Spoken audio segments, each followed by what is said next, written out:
الحمد لله الذي بنعمته تتم الصالحات وبمنه وكرمه تزداد الحسنات وتغفر الزلات. أحمده سبحانه وتعالى على ما أولى وهدى وأشكره على ما وهب وأعطى وأصلي وسلم على نبينا محمد النبي المصطفى والرسول المجتبى وعلى آله وأصحابه أولي الألباب والنهى. أما بعد، فلله الحمد والمنة قد أتممنا مناسك العمرة. আল্লাহ সুবহানাহু ওয়া তাআলার অশেষ মেহেরবানিতে অফুরন্ত দয়ায় আমাদের এই সফরের কয়েকটি পর্ব ছিল।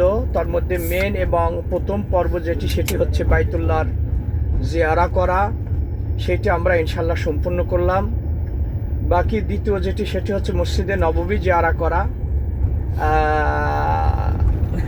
আল্লাহ সুবহানাহু ওয়া তাআলা এই যাবৎ আমাদেরকে সুস্থ সবল রেখে এই গুরুত্বপূর্ণ একটি ইবাদত যে সহি সালামতে সম্পাদন করার তৌফিক এনায়েত করলেন, এই জন্য আমরা মহান রব্বুল আলামিনের প্রতি শুকর গুজারি হচ্ছি, বলি আলহামদুলিল্লাহ।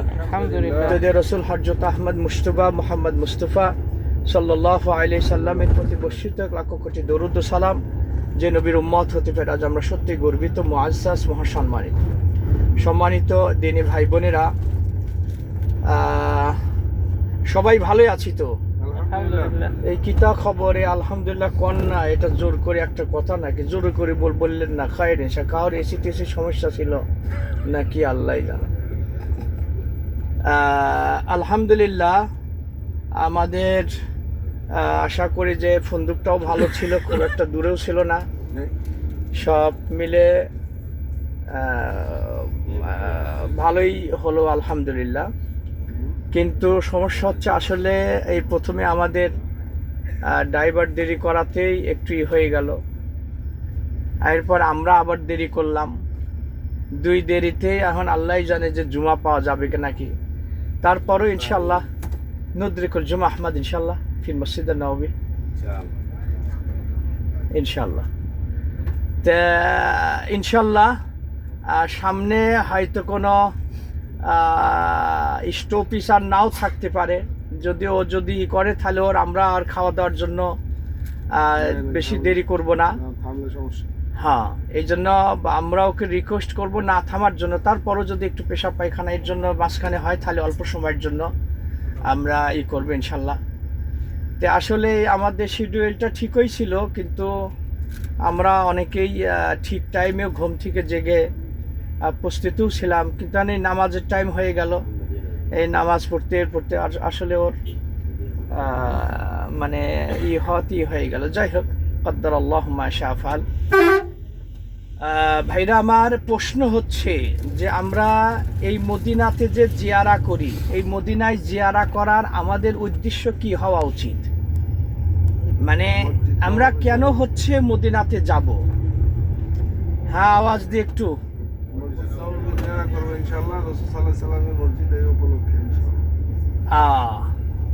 আচ্ছা, কেউ কেউ মনে হয় বললেন যে রাসূলের কবর জিয়ারত করা, রাসূলের কবরে সালাম দেওয়া।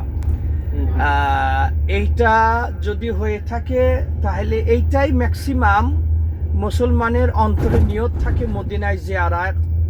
মদিনায় জিয়ারতের উদ্দেশ্য রাসূলের কবর জিয়ারত, এটাই অনেকের উদ্দেশ্য হয়ে থাকে। এটা ভুল। আজকে থেকে এই নিয়ত ডিলিট করতে হবে। হাদিসের আলোকে আমি মদিনাতে যাব মসজিদে নববী জিয়ারা করার জন্য।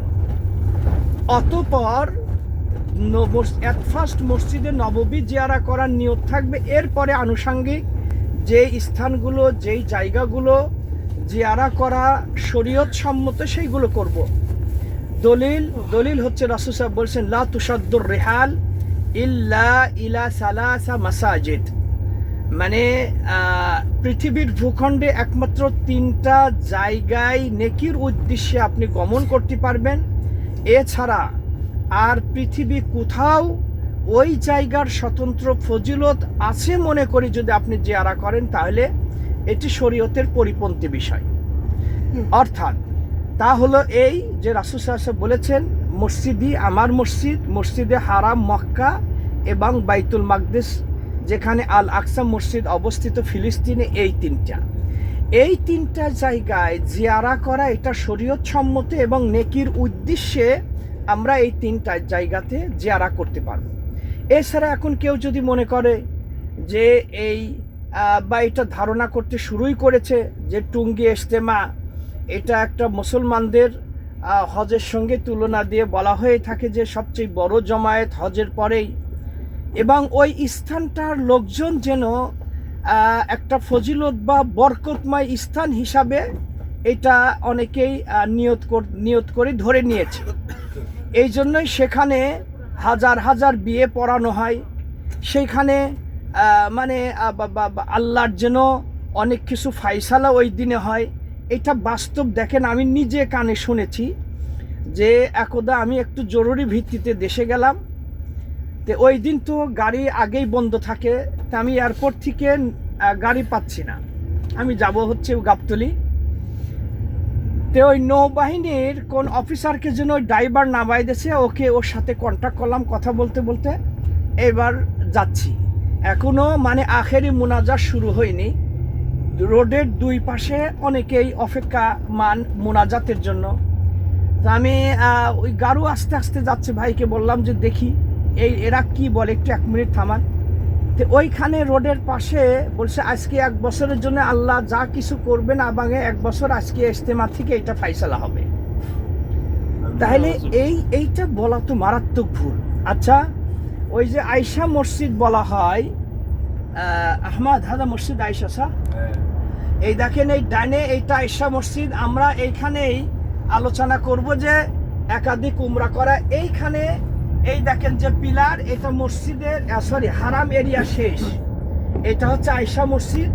এই কেন এই মসজিদকে আয়সা, এই যে পিলার দেখছেন, এখন হারাম এরিয়া শেষ, এটা হিল, মানে এখানকার লোকজন যদি উমরা করতে চায় তাহলে আয়সা মসজিদে যাওয়া শর্ত না, ওই বাসাই থেকে তারা লাব্বাইক বলে যেতে পারবে। মানে মক্কার মানে ভিতরে যারা অবস্থান করে তাদের নির্দিষ্ট কোনো মিকাত নাই, তাদের মিকাত হচ্ছে হিল, অর্থাৎ মানে হারাম এরিয়ার বাহির থেকে ইজতেমা ময়দানকে তুলনা করা হজের সঙ্গে। বা অনেক মূর্খ লোকেরা সরাসরি মিডিয়াতে সাক্ষাৎকার দিচ্ছে যে আমাদেরকে বোঝানোই হয়েছে যে যারা গরিব কাঙ্গাল এই ক্যাটাগরির লোকরা আছে মক্কায় হজ করার সামর্থ্য নেয়, লাগাতার এই ইজতেমাতে যদি 5 বার 3 বার 7 বার যাই হোক যদি উপস্থিত হয় তাহলে সে হজের নেকি পেয়ে যাবে।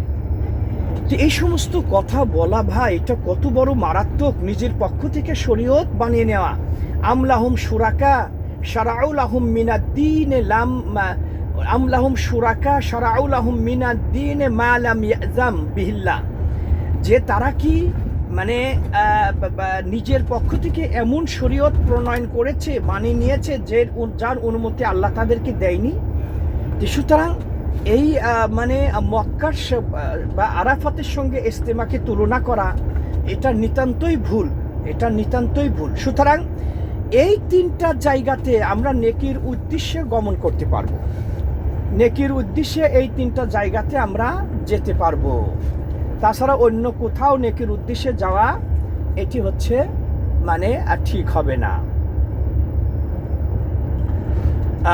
তাহলে মসজিদে হারাম, মসজিদে নববী, আল আকসা মসজিদ। মদিনাতে আমার সফরের উদ্দেশ্য থাকবে মসজিদে নববী জিয়ারা, এরপর আনুষঙ্গিক যেমন জিয়ারা করার পর আমি রাসূলের কবরে জিয়ারা করব। সাহাবান আজমাইন কেরাম রাসূলের কবর জিয়ারা করতেন, যেমন আব্দুল্লাহ বিন ওমর রাদিয়াল্লাহু আনহুমা, তিনি রাসূলের কবর যখন জিয়ারত করতেন তখন বলতেন আসসালামু আলাইকা আইয়ুহান নবী ওয়া রাহমাতুল্লাহি ওয়া বারাকাতুহু। আপনি রাসূলের কবরের পাশে যাই বলতে পারেন আসসালাতু আসসালামু আলা ইয়া রাসূল আল্লাহ, ইয়া হাবিব আল্লাহ, ইয়া নবী আল্লাহ।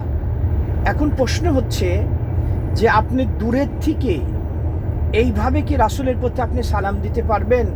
ইয়া নবী সালাম আলাইকা, ইয়া রাসূল সালাম আলাইকা, যে আমরা মিলাদে পড়ে থাকি, বা আসসালাতু আসসালামু ইয়া রাসূল আল্লাহ, ইয়া হাবিব আল্লাহ, এইভাবে আপনি দূরের থেকে রাসূলকে সালাম দিতে পারবেন নাকি, বা রাসূলের প্রতি দরুদ পড়তে পারবেন নাকি?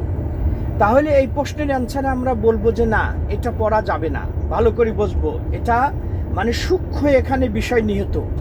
আরবিতে ইয়া শব্দটিয়া এটা একটা অব্যয়, অর্থাৎ উপস্থিত ব্যক্তিকে সম্বোধন করার ক্ষেত্রে আপনি বলতে পারেন, ইয়া আব্দুল্লাহ, এই ভাই আব্দুল্লাহ একটু থামেন। তাহলে আমরা ওই তাকে দেখছি, বলছি ইয়া আব্দুল্লাহ অজ্ঞেফ, এই ভাই আব্দুল্লাহ একটু আপনি ওখানে থামেন, দাঁড়ান, কথা আছে আপনার সঙ্গে। বা ইয়া আব্দুল্লাহ তাআল, এ ভাই আব্দুল্লাহ আপনি আমার কাছে আসেন। তে ইয়া হরফের নেদা, এটা হচ্ছে অব্যয়, উপস্থিত যাকে আপনি সচক্ষে দেখছেন এমন ব্যক্তিকে সম্বোধন করার ক্ষেত্রে ব্যবহার করা হয়।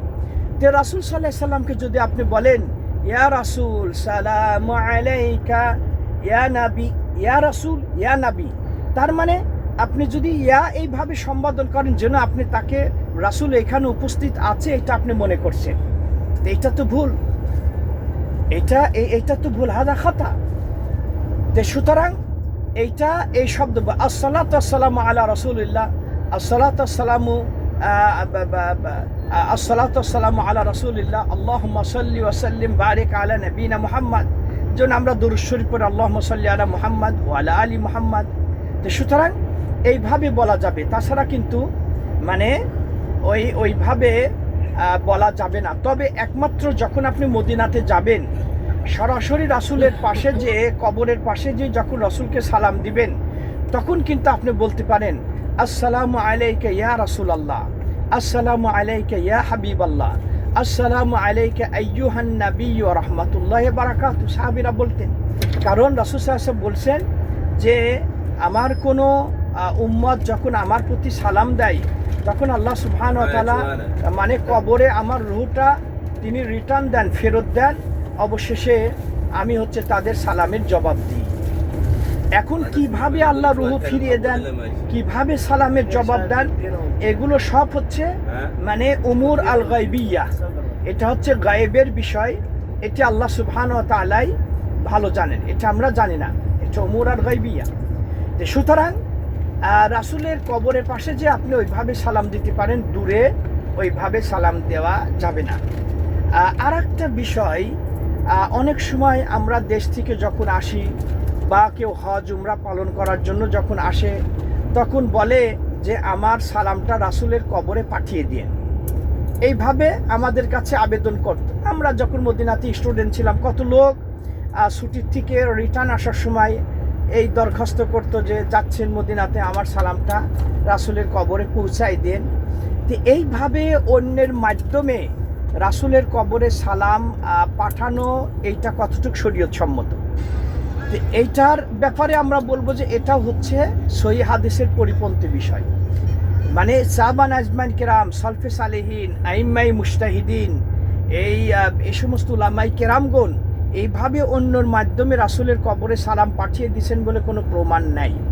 তাছাড়াও হাদিসে এসেছে, রাসূল সাল্লাল্লাহু আলাইহি ওয়াসাল্লাম বলেছেন, ইন্না লিল্লাহি মালাইকা সাইয়াহিনা ফিল আরদ, আল্লাহ সুবহানাহু ওয়া তাআলা অসংখ্য ফেরেশতা পৃথিবীর অলিতে গলিতে তিনি প্রস্তুত করে রেখেছেন।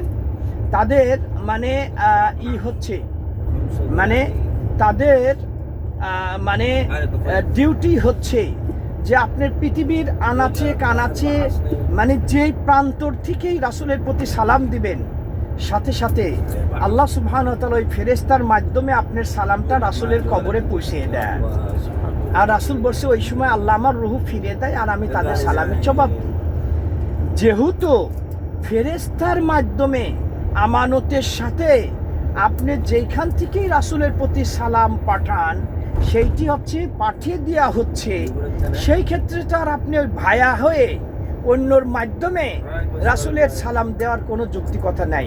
সুতরাং এইভাবে না সাহাবা নাজমান কাম, রাসূলের সাহাবারা অনেকেই মদিনার বাহিরে ছিলেন বা অনেক উলামায়ে কেরাম দূরে থাকতেন, কেউ এভাবে মানে বলেন না। সুতরাং এই শব্দগুলো আমাদেরকে পরিহার করতে হবে, এই নিয়ত এইগুলো আমাদেরকে অন্তর থেকে ডিলিট করতে হবে। যতটুকু হাদিসে এসেছে ততটুকুই আমরা করব। ঠিক আছে, আমরা ইনশাআল্লাহ এখন সফরের দোয়াটা পড়ে একটু রেস্ট নেব। বিসমিল্লাহ।